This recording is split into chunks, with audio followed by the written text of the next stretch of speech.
The crimson dust of Viridia settled on Nelyra's shoulders as she trudged through what remained of the Astrian colony. Once a thriving settlement carved into the pink crystalline cliffs, it now stood as little more than shattered remnants, silent monuments to a war nobody wanted, but everyone participated in. Nelyra adjusted the sling across her chest, peering down at her infant daughter. Celine's usually iridescent skin had dulled to a pale blue, the natural luminescence that should have pulsed along her delicate facial ridges barely flickering now. The sight sent a fresh wave of despair through Nelyra's four-chambered heart. "Just a little longer, little light," she whispered, her voice hoarse from breathing the particle-heavy air. "Mother will find something for you." But she had been saying those same words for 3 cycles now, and the truth was becoming unbearable. Her body, weakened by malnourishment and stress, had stopped producing the luminous nectar that Astrian infants required. The protein synthesizers lay destroyed in the central square, victims of precise orbital strikes. The emergency ration caches had been raided by survivors or scavengers. It no longer mattered. Celine squirmed weakly in the sling, making a soft chirping sound that would normally signal contentment but now seemed like a plea. Nelyra's secondary eyelids closed defensively against tears that would waste precious moisture. She had been a botanical engineer before the war, not a soldier. Her mate, Jorel, had been the warrior, but he had fallen in the first wave of attacks, defending the colony's perimeter while Nelyra and others escaped to the underground shelters. She still wore his medallion, a crescent-shaped talisman made from the shell of a Viridian sea creature, a reminder of everything lost. Night was approaching. The twin moons of Viridia rose over the eastern ridge, casting dual shadows that seemed to Nelyra like judgment from ancestral spirits. She found shelter in what had once been a communication hub, its domed ceiling now partially collapsed, exposing the violet sky above. Celine's breathing had become more labored, and Nelyra knew with aching certainty that without help, her daughter would not survive another night. She still had her personal communicator, a thin band around her wrist that had somehow survived the chaos. It had been standard issue for all colonists, primarily used for local communications and emergency signals. It wasn't designed for interstellar transmission, but the hub, despite its damage, might still have functional components. Desperation drove her fingers as she pried open panels, connecting her communicator to the hub's amplification system. She had watched the technicians do this during the early days of the war, before communications went dark. The connections were awkward, and twice she received painful shocks from exposed circuitry, but eventually, a weak pulse of light indicated a connection. "This is Nelyra of Asteria, survivor of Viridia colony." She spoke into the communicator, her accent making the standard galactic language sound musical despite her exhaustion. "My infant daughter is starving. I can no longer provide for her. If anyone can hear this, please. She has done nothing to deserve this end. Please help us." She repeated the message several times, each repetition making her feel more foolish. The hub's power was fading, and the likelihood of anyone friendly being close enough to receive the transmission was minimal. Most ships avoided the Viridian system now, marked as it was by conflict. Celine made another weak sound, and Nelyra disconnected her communicator, gathering her daughter close. She sang softly, an ancient Astrian lullaby about starlight finding lost children in the dark. As night deepened, she dozed fitfully, one hand always on Celine. She dreamed of Jorel, of his crystalline laughter, and the elaborate courtship dances they had performed beneath Viridia's auroras. In her dream, he was telling her something important, pointing to the sky with urgency, but she couldn't understand his words. Nelyra woke with a start. Something had changed in the air, a subtle vibration, a shift in pressure. Years of living on Viridia had attuned her to its rhythms, and this was foreign. Her primary eyes opened wide, the secondary ones focusing on movement detection. Above, through the collapsed section of the dome, a light moved across the night sky, too controlled to be a falling star, too small for a warship. Some kind of shuttle, perhaps. And it was descending. Fear and hope warred within her. No rescue had come when the colony fell. Why would anyone come now for a single distress call? It could be scavengers, or worse, human forces returning to ensure nothing of value remained. Humans. The very thought sent a shudder through her frame. The war had begun with diplomatic misunderstandings between humans and the Covalian Empire, but it had expanded, pulling in species and systems across 3 sectors. Asterians had been neutral initially, but that hadn't protected their colonies when strategic interests shifted. The light grew brighter, and now Nalyra could hear the distinctive whine of propulsion systems. Someone was definitely landing, and not far from her position. She gathered Celine and her meager belongings, preparing to move deeper into the ruins. But then her communicator pulsed unexpectedly, and a voice emerged from it, speaking the galactic standard language with a distinctly human accent. Astrian survivor, this is... There was a hesitation, as if the speaker was reluctant to identify himself. This is Tarek. I received your transmission. I have medical supplies and nutritional synthesizers. I can help your child. Nalyra froze, her breathing shallow. A human offering help? It had to be a trap. I am alone, the voice continued. I'm landing approximately half a kilometer east of your transmission point. I'll remain with my shuttle. Come if you wish. I will not search for you. The communication ended, leaving Nalyra in silence broken only by Celine's increasingly labored breathing. Kilometers away, Tarek powered down the shuttle's non-essential systems, his hands shaking slightly.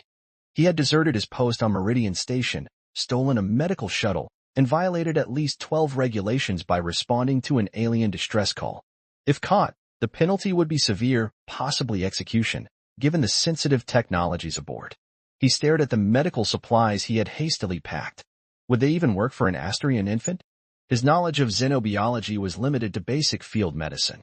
But the desperation in that mother's voice had awakened something in him. Something he thought had died during the long, brutal months of this war. Tarek had joined the medical corps to help people.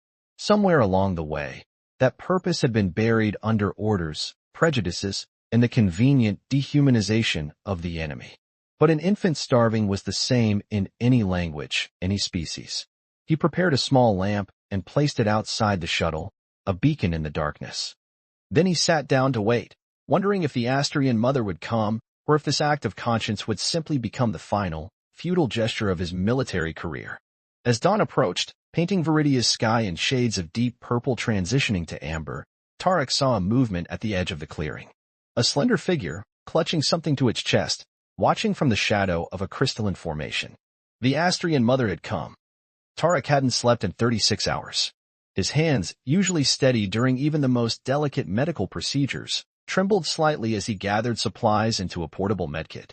The shuttle's cramped interior was bathed in the soft blue emergency lighting. He'd cut main power to avoid detection by Meridian Station sensors. 3 days earlier, he had been chief medical officer aboard the orbital platform, treating human soldiers and occasionally prisoners of war. Now he was AWOL, a deserter, possibly a traitor. It had started during a routine shift in the medical bay. Tarek had been monitoring communications as he often did, a habit from his early days as a combat medic when information meant survival. The transmission had been faint, almost lost in background radiation. But once the station's AI enhanced and translated it, the desperation in the alien mother's voice had cut through him like a scalpel.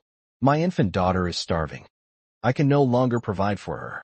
Tarek had served through 5 years of this hellish conflict. He'd watched friends die, patched up soldiers who would return to the front only to come back in worse condition, or not at all. But something about this particular cry for help had broken through the protective numbness he'd cultivated. Perhaps it was because the message came from Viridia. He had been there during the initial bombardment, following orders, treating only human casualties while Astrian civilians died around them. The faces of those he'd been forced to ignore had haunted him since. Tarek checked the shuttle's sensors one last time. No pursuit yet. Meridian's commanders would realize soon enough that both he and the medical shuttle were missing, but bureaucracy might buy him some time. He'd disabled the shuttle's transponder and chosen a flight path that kept him in the shadow of Viridia's larger moon. The planet below was a study in contradiction, naturally beautiful with its rose-colored landscapes and crystalline formations, now scarred by the ugly marks of warfare. Impact craters pockmarked the northern hemisphere where the Astrian colonies had been concentrated. "What the hell am I doing?" he muttered, reviewing his limited knowledge of Astrian physiology on his datapad. Asterians were humanoid but with significant biological differences. Their cardiovascular system featured a 4-chambered heart that pumped copper-based blood, giving it a greenish tint. Their skin contained bioluminescent properties activated by emotional states, and their infants required nutrients that contained specific trace elements not found in human preparations. Tarek rubbed his eyes, feeling the weight of his decision. His commanding officer, Admiral Vega, had made her position clear: non-interference with surviving alien populations until formal treaties were established. But the politicians had been arguing about treaties for months while people starved. The shuttle shuddered as it entered Viridia's atmosphere. Tarek gripped the controls, focusing on his landing coordinates. He traced the distress call to what had once been a major Astrian settlement. Now satellite imagery showed only ruins. As the shuttle broke through the cloud cover, the devastation became apparent even in the pre-dawn light. Crystalline structures lay shattered, their once proud spires reduced to jagged stumps. The Astrian architecture, which had once blended harmoniously with Viridia's natural formations, was now indistinguishable from the rubble. Tarek's throat tightened.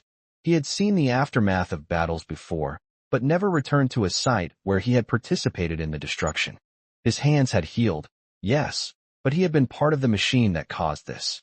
Finding a clear landing area near the transmission's origin, he set the shuttle down with a gentle bump. The silence that followed was profound. No birds, no insects, none of the ambient sounds that should fill a living world. Now or never, he said to himself, activating his communicator to send a message to the Astrian mother. After transmitting, he waited, half expecting no response. Would she trust a human after everything that had happened? He wouldn't blame her if she remained hidden, watching from a distance until she was certain he posed no threat. But the life of her child hung in the balance, and Tarek knew that a parent's desperation transcended species differences. He placed a lamp outside as a beacon and prepared himself for the wait. On the other side of the devastated settlement, Nalaira clutched Celine closer as she debated the human's offer. Her people had legends about humans, stories that had evolved from cautionary tales to nightmares as the war progressed.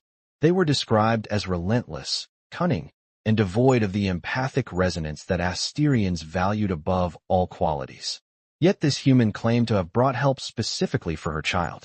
Celine stirred weakly in her arms, the bioluminescent patterns on her tiny face flickering dimly, a sign that her metabolic systems were failing.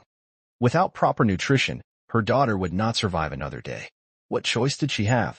Nalaira gathered her courage and what little strength remained. She followed the direction of the shuttle's landing, moving silently through the ruins that had once been her home. Every step was a battle between maternal instinct driving her forward and cultural fear pulling her back.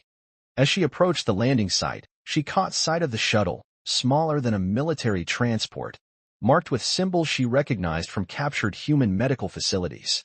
A solitary figure sat outside, occasionally checking what appeared to be a medical kit. Nalaira observed him from behind a fractured crystal formation. He wore no helmet, exposing features that were both familiar and alien. Similar body structure to her own people, but with strange, flat skin lacking the natural luminescence of Asterians. His hair was cropped short, and even in the dim light, she could see the fatigue etched in his posture. He looked up suddenly, as if sensing her presence, and their eyes met across the clearing. Nalaira's secondary eyelids flickered nervously, but she didn't retreat. Instead, she stepped forward slowly, cradling Celine protectively. "I received your message," she said in carefully practiced galactic standard. "You said you could help my daughter." The human, Tarek, he had called himself, stood up slowly, hands visible and empty. "I can try," he replied, his voice softer than she had expected. "I have nutritional supplements that might be adapted for her needs." Nalaira hesitated at the edge of the clearing. "Why would you help us? Your kind brought this destruction." Tarek's expression tightened. "Not all of us wanted this war. Some of us just couldn't stop it." He gestured toward Celine. "May I see her? I need to understand her condition to help." It was the moment of truth. Trust this human with her daughter's life, or watch her die with certainty. Nalaira stepped forward. The dawn light of Viridia cast long shadows across the clearing as Nalaira approached Tarek, each step deliberate and tense. She stopped just beyond arm's reach, her iridescent eyes, both primary and secondary sets, fixed warily on the human. "Before I allow you near my child," she said, her voice steady despite her exhaustion, "you must understand something. Celine is all that remains of my family, my bloodline. If your intention is deception." Her free hand moved to the ceremonial dagger at her waist, a gesture Tarek didn't miss. "I understand," he said quietly. "I'm a medic, not a soldier. My oath is to heal." "Your people's oaths mean little here," Nalaira replied. but she loosened her grip on the weapon. Tarek nodded, acknowledging the truth in her words. Then judge me by my actions, not my species. He knelt slowly, opening his medical kit on the ground between them, a universal gesture of non-aggression. The motion exposed the back of his neck, a vulnerable position that was not lost on Nalaira. Perhaps he knew enough about Astrian culture to recognize the significance of such a posture. May I approach? He asked, looking up at her. Nalaira hesitated, then nodded once, unwrapping the protective layers around Celine to expose her frail form. The infant's normally vibrant skin was dull, the bioluminescent patterns across her face and arms pulsing weakly with each labored breath. Tarek moved forward carefully, every movement telegraphed. He withdrew a small scanning device from his kit, holding it up for Nalaira to see before activating it. This will help me understand her biological needs, he explained. It's non-invasive. As the scanner hummed softly, passing over Celine's tiny form, Tarek's professional demeanor faltered. The infant was in worse condition than he had expected: severe malnutrition, metabolic imbalance, early organ stress. His medical training instantly calculated odds of survival, and they weren't good. But he had seen children overcome worse. Human children, yes, but the will to live transcended species. She needs immediate nutrition, he said, putting the scanner down. Her system is lacking several critical compounds. I have broad-spectrum supplements, but they're formulated for humans. I'll need to modify them. Nalaira watched him intently. How? The scanner analyzed her current biochemistry. I can use that data to calibrate the supplements. He reached for his kit again, then hesitated. I need your help. My knowledge of Astrian physiology is limited. What would she normally consume at this age? Something shifted in Nalaira's expression, a flicker of surprise, perhaps at being consulted rather than dictated to. She would take nectar, she said after a moment, a secretion produced by the maternal glands. It contains proteins, carbohydrates, and trace minerals from the mother's diet. As Celine grew, solid foods would be introduced gradually. Tarek nodded, processing this information. And your body has stopped producing this nectar? Nalaira's secondary eyelids closed briefly, an expression of grief or shame. Tarek couldn't tell which. Yes, the stress, lack of proper nutrition.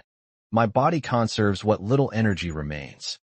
Then we need to create a substitute. Tarek turned to his portable synthesizer, inputting data from the scanner. This will take some time. Meanwhile, she needs hydration. He prepared a solution of electrolytes and glucose, modified based on the scanner's readings. This should be safe for her. It won't provide complete nutrition, but it will help stabilize her until we can synthesize something more substantial. Nalaira accepted the small vial he offered, her fingers brushing against his momentarily. The contact seemed to startle them both, a tangible reminder of their differences and the improbable nature of their cooperation. With careful movements, she administered the solution to Celine, who initially resisted but then swallowed reflexively. Nalaira watched anxiously for any adverse reaction, but after several moments, the infant's breathing seemed to ease slightly. It's helping, she whispered, relief evident in her voice. Tarek allowed himself a small smile. It's temporary, but it gives us time. As he worked on calibrating the synthesizer, a stilted silence fell between them, broken only by the soft sounds of Celine and the mechanical hum of his equipment. Finally, Nalaira spoke. You said your name is Tarek. I am Nalaira. Nalaira, he repeated, trying to match the musical cadence of her pronunciation. And your daughter is Celine. She nodded. Named for the luminous path our third moon casts across the night waters. A pause. Did you come alone? Are there others? Just me, Tarek confirmed. Against orders, actually. This caught Nalaira's attention. You defied your commanders to answer my call? Yes. Why? Tarek's hands stilled over the synthesizer. It was a question he had asked himself repeatedly since hearing her transmission.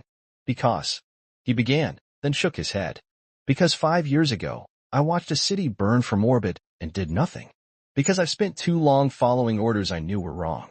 Because your daughter deserves to live, regardless of what flag flies over this planet. He looked up to find Nalaira studying him with an intensity that made him uncomfortable, as if her multifaceted eyes could see past his skin to the guilt beneath. You were here, she said softly, during the initial attack. It wasn't a question, but Tarek nodded anyway. On a medical frigate. We were told to prioritize human casualties. I complied. The admission tasted bitter. And now you seek redemption through my child? The accusation stung precisely because it contained a kernel of truth. Maybe, he acknowledged. Or maybe I'm just tired of watching children die when I have the means to prevent it. Something in his tone must have convinced her, because Nalira's posture relaxed fractionally. Then we have that in common, human. The synthesizer chimed, indicating completion of its first batch of modified nutrients. Tarek tested the solution carefully before offering it to Nalira. This should be closer to what her body needs, he explained. It contains proteins and minerals similar to your natural nectar, based on the scan. We'll need to monitor how she responds and adjust accordingly. As Nalira administered the solution to Celine, Tarek took the opportunity to scan their surroundings. The ruined settlement offered little shelter, and they were exposed here beside his shuttle. We should move inside, he suggested. The shuttle has environmental controls. It would be better for Celine. Nalira hesitated, clearly weighing the risk of entering a confined space with a human against the benefits for her child. Before she could respond, a distant sound caught their attention, the distinctive whine of approaching aircraft. Tarek's body tensed. Patrol drones, he said grimly. Meridian must have noticed my absence. Fear flashed across Nalira's features, her skin momentarily brightening with alarm, an involuntary Asterian response. They will find us. Not if we move now. Tarek quickly gathered his equipment. The shuttle has basic cloaking technology. It can mask our presence, but only if we're inside. The sound grew louder. Nalira looked down at Celine, who had already shown slight improvement from the nutrients, then back at Tarek. Decision made, she nodded. Lead the way, human. The shuttle's interior was cramped but secure, the cloaking technology muffling the sound of patrol drones as they passed overhead. Tarek monitored their flight pattern on the shuttle's sensors while Nalira sat in the co-pilot's seat, Celine cradled in her arms. The infant's condition had stabilized somewhat after receiving the synthesized nutrients, but Tarek knew they needed more specialized equipment to ensure her full recovery. They're making another sweep, he murmured, watching the display. Standard search pattern. They haven't detected us yet, but they're being thorough. Nalira's luminescent patterns pulsed with anxiety, casting subtle blue light across the cabin. How long will they search? Hard to say. Could be hours. Could be days. Tarek ran a hand through his short hair, a gesture of frustration that Nalira was beginning to recognize. The shuttle's cloaking will hold, but we're limited on power. Eventually, we'll need to move. Move where? Nalira asked. The colony is destroyed. There is nothing left. Tarek hesitated, then pulled up a map on the shuttle's main screen. Before the war, there was a research outpost near the northern ridge. Joint project between humans and Asterians, studying Viridia's unique crystalline formations. Nalira's primary eyes widened in recognition. The Harmony Institute. I know of it. My mate, Jorel. He collaborated with researchers there before. Her voice trailed off. I'm sorry, Tarek said quietly. A moment of silence passed between them, filled only by Celine's soft breathing. The facility might still have operational medical equipment, Tarek continued. More importantly, it was designed to be self-sufficient, with hydroponics and dedicated power systems. If it survived the initial bombardment, it could have what we need to properly treat Celine. It is far, Nalira observed, studying the map. Nearly 3 days' journey on foot through exposed terrain. We won't be on foot. Tarek gestured to the shuttle controls. We can fly most of the way. Land about 10 kilometers out and approach on foot to avoid detection. Nalira considered this, absently stroking Celine's head with delicate fingers. The past day had been a whirlwind of impossible choices and unlikely alliances. Trusting this human, Tarek, went against everything her people had come to believe about his species during the war. Yet here she was, sitting beside him, planning their next move together. When the drones move on, she finally agreed, we will try for the Institute. Tarek nodded, relief evident in his expression. He turned back to the sensor display, watching the patrol drones complete their sweep of the immediate area before moving westward. They're leaving, he reported. We should wait another hour to be safe, then depart. As they waited, an awkward silence settled over the cabin.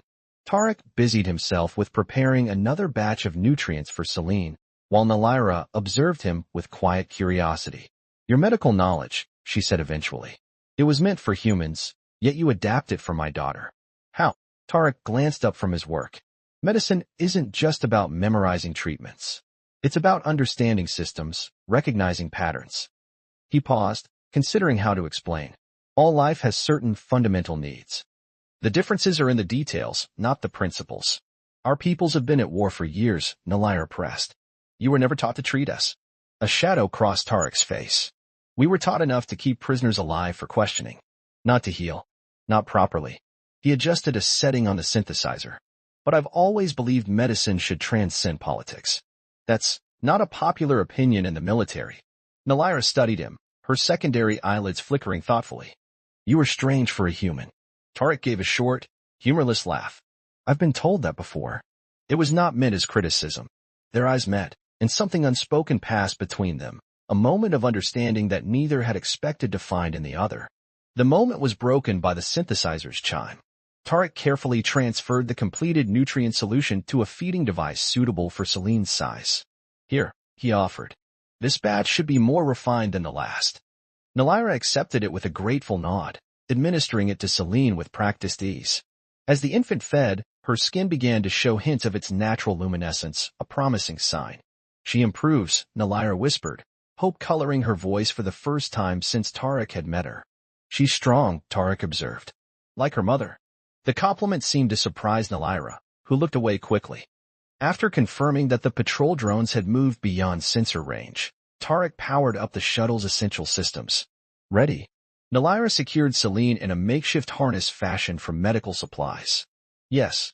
The shuttle rose silently into Viridia's atmosphere, staying low to avoid detection. Tarek piloted with precision, following natural valleys and ridgelines to mask their approach. The landscape below told the story of the war. Fertile valleys now scarred by artillery, crystalline forests shattered into fragments that glittered mournfully in the midday sun. Neither spoke much during the journey, each lost in their own thoughts. As day faded into evening, the twin moons of Viridia rose, casting silver light across the terrain. We should land soon, Tarek advised. Night flying is riskier. He found a sheltered depression between two crystalline outcroppings and set the shuttle down gently. The location offered natural camouflage and protection from the winds that swept across Viridia's plains. We'll rest here for the night, he said, powering down all non-essential systems. Continue at first light. As Nalyra prepared a sleeping space for Celine, Tarek retrieved ration packs from the shuttle stores. He offered one to Nalyra, who accepted it hesitantly. It's safe for your physiology, he assured her. Basic proteins and carbohydrates. Not delicious, but nutritious.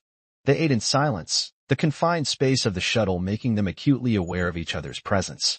Tarek found himself noticing details about Nalyra he had overlooked before, the graceful symmetry of her features, the subtle variations in her skin's luminescence that seemed to reflect her thoughts, the intelligent assessment in her multifaceted eyes. You said you had a mate, he ventured, immediately regretting the personal nature of the question when he saw her expression darken. Jor-El, she confirmed softly. He died defending our home during the first attack. I'm sorry, Tarek said again, feeling the inadequacy of the words. Nalyra touched the crescent-shaped medallion at her throat. He was a guardian, a protector by nature. He would have done anything to save Celine. Her eyes found Tarek's, as I am doing now. The implication was clear. Her cooperation with him was born of necessity, not choice. Yet Tarek sensed something else beneath her words, a tentative reevaluation of what she had believed about humans. And you? She asked unexpectedly. Do you have a mate? Children? Tarek shook his head. No. Medical Corps doesn't leave much room for family. He hesitated, then added. There was someone, once. Before the war. She was stationed on a different vessel when hostilities broke out. We lost contact. Later learned her ship was destroyed in the Cerulean engagement. The war has taken from us both, Nalyra observed quietly. Yes, Tarek agreed. It has a way of doing that. As night deepened, they established a watch rotation. Tarek took the first shift, monitoring the shuttle's sensors while Nalyra rested with Celine. He found his gaze drawn repeatedly to the sleeping forms of mother and child, struck by the strange turn his life had taken. A week ago, he had been treating human soldiers on Meridian Station, following orders, ignoring the hollow feeling that had grown inside him with each passing year of the conflict.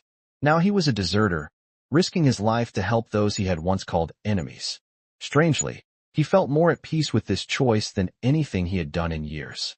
When it came time to switch, he gently woke Nalyra, careful not to disturb Celine. All quiet, he reported. No sign of patrols. Nalaira nodded, taking his place at the sensor display while he settled onto the narrow bench that served as a makeshift bed. As exhaustion overtook him, Tarek's last conscious thought was that tomorrow would bring them closer to the Institute, and to whatever future awaited them all. The Harmony Institute rose from the northern ridge like a monument to what might have been. Unlike the shattered ruins of the colony, the research facility remained largely intact, a testament to its remote location and the sturdy, integrated design that had blended human pragmatism with Astrian aesthetic principles. Tarek and Nalaira stood at the edge of a crystalline forest, observing the facility through binoculars. Celine slept peacefully in her makeshift carrier, her condition stable but still precarious. 3 days of travel had brought them here, 3 days of shared meals, exchanged stories, and gradually dissolving barriers. No signs of occupation, Tarek noted, lowering the binoculars. Power systems appear functional, at least partially. Nalaira nodded, her gaze fixed on the facility. Before the war, this place symbolized cooperation between our peoples. Jorel spoke of humans he met here, scientists who shared his passion for understanding Viridia's mysteries. Not all contact between our species was hostile, Tarek said quietly. Just the loudest parts. They approached cautiously, alert for any signs of danger. The main entrance was secured by a biometric scanner designed to recognize both human and Astrian physiological signatures, another reflection of the Institute's collaborative foundation. Nalaira placed her palm against the scanner, her skin's natural luminescence pulsing briefly in response. After a moment's hesitation, the system engaged, lights flickering to life as dormant systems reactivated. "Welcome back, researcher," an automated voice greeted in both Standard and Astrian. "Facilities operating at 62% capacity. Caution advised in sectors 7 through 9 due to structural damage." They entered a vast atrium where crystalline growths had been cultivated into architectural features, catching and refracting light in complex patterns across the walls. Despite a layer of dust and signs of hasty evacuation, the space retained a serene beauty. "The medical lab should be on the lower level," Tarek suggested, consulting the facility map that had appeared on a nearby terminal. They found the lab untouched, its equipment covered by protective sheets. Tarek moved quickly, uncovering and activating the systems he needed, advanced medical scanners, tissue synthesizers, and nutrient processors far more sophisticated than his portable equipment. "This will take some time," he explained as he prepared a scanning bed-sized for Astrian physiology. "But with these resources, I can create exactly what Celine needs." Nalaira placed her daughter on the scanning bed, her hands lingering protectively. Over the past days, she had watched Tarek work tirelessly to keep Celine alive, improvising solutions with limited supplies, never complaining despite his own exhaustion. His gentle manner with her daughter had gradually worn away at the protective walls she had built around her heart. "I will explore the hydroponics section," she decided. Perhaps some plants survived. Fresh nutrients would benefit her recovery. Tarek nodded, already absorbed in calibrating the equipment. "Be careful. The structural warnings mentioned damage in that sector." Nalaira paused at the door, watching him work over her daughter with focused intensity. "Tarek," she said softly. "Thank you." He looked up, surprised by the genuine warmth in her voice. "She's not safe yet, but she is alive because of you," Nalaira responded. "When I sent that message into the void, I never expected this." Her gesture encompassed not just the facility, but the unexpected alliance they had formed.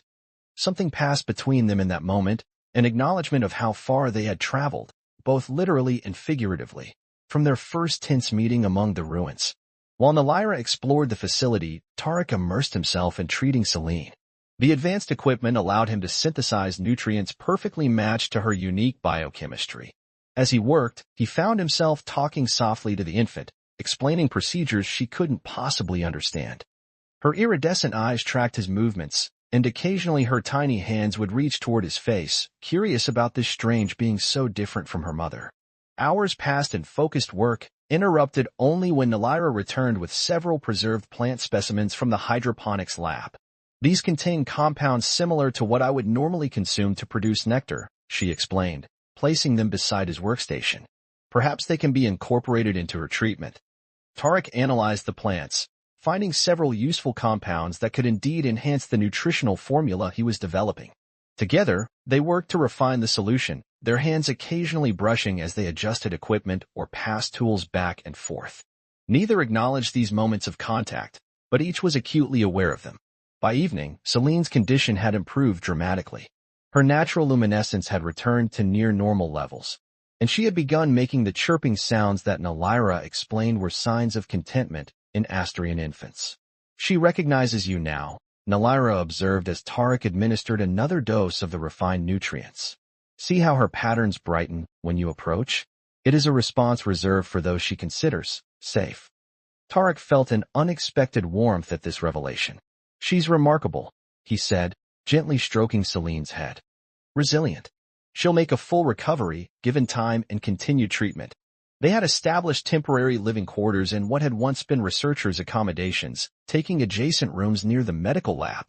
That night, after ensuring Celine was comfortable, they shared a meal composed of preserved supplies found in the Institute stores.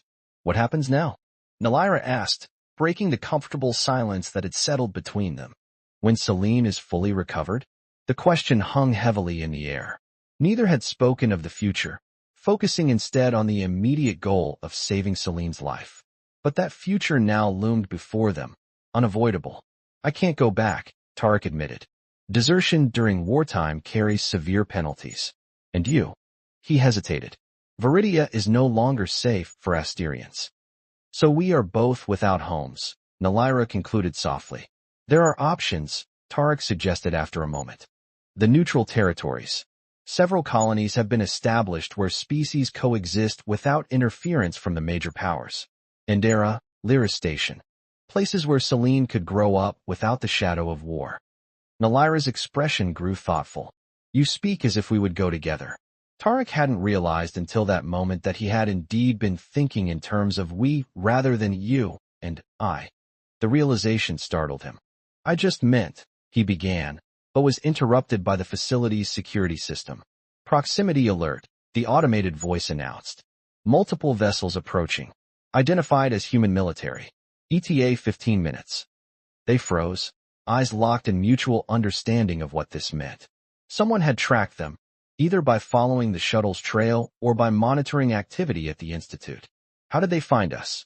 Nalyra whispered, fear evident in her rapidly fluctuating luminescence. "It doesn't matter," Tarek said grimly, already moving toward the security terminal. "What matters is what we do now." He accessed the external cameras, confirming what the system had reported. 3 military shuttles approaching from the south, their configuration indicating they carried ground troops rather than being simple patrol craft. "We need to move," he decided. "Our shuttle is hidden, but they'll conduct a thorough search of the facility. We can't be here when they arrive." Nalyra gathered Celine and the supplies they would need for her continued treatment, while Tarek downloaded critical medical data onto portable devices. Years of military service had taught him efficiency in crisis, but he found himself unusually anxious, not for himself, but for Nalyra and Celine. They were almost to the rear exit when the security system announced that the first shuttle had landed outside the main entrance. "Too late," Tarek muttered, quickly assessing their options. "This way." He led them to a service corridor that connected to the geothermal power plant that supplied the facility's energy. The area was uncomfortably warm and filled with the hum of machinery, but it offered an alternative route to where they had concealed their shuttle. They moved quietly through the labyrinthine passages, Celine mercifully silent as if sensing the danger. Tarek could hear distant voices echoing through the facility, standard search protocols being implemented.